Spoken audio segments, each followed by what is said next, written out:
Recently আমরা তালতলা মার্কেটে খুব সামনে একটা অগ্নিসংযোগের ঘটনা দেখছি।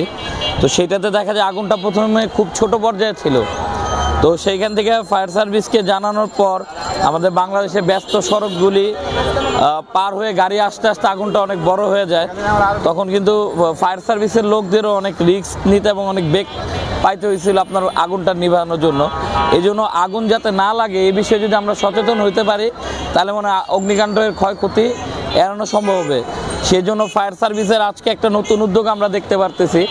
এটা ফায়ার সার্ভিস হেডকোয়ার্টারের উদ্যোগে মেবি করা হয়েছে। বেশ কিছু সচেতনতা পোস্ট দেওয়া হয়েছে এবং ফায়ার কর্মীরা নিজেরা দাঁড়িয়ে এগুলি আর কি আমাদের জনগণকে সচেতন করার চেষ্টা করতেছেন।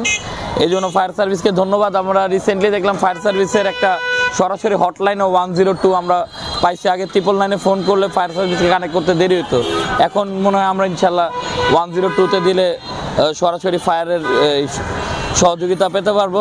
এবং বেশ কিছু আপনার সচেতনতামূলক পোস্ট, যেমন একটা দেখলাম যে ফায়ার সার্ভিস যখন কোথাও যায় গাড়ি, তো তখন মানুষের ভিড়ে ওই গাড়িটা কাজ করতে পারে না ঠিক মতো।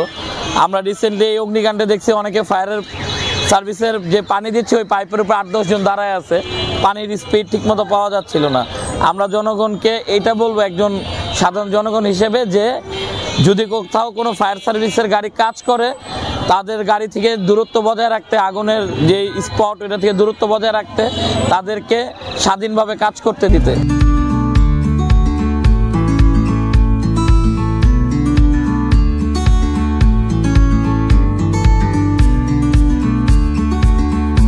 অগ্নি সচেতনতা প্রচারণামূলক যে ক্যাম্পেইন তারা শুরু করেছে, নিঃসন্দেহে খুব ইতিবাচক একটি প্রোগ্রাম এবং জনসাধারণের জন্য এটি খুবই ভালো একটা উদ্যোগ।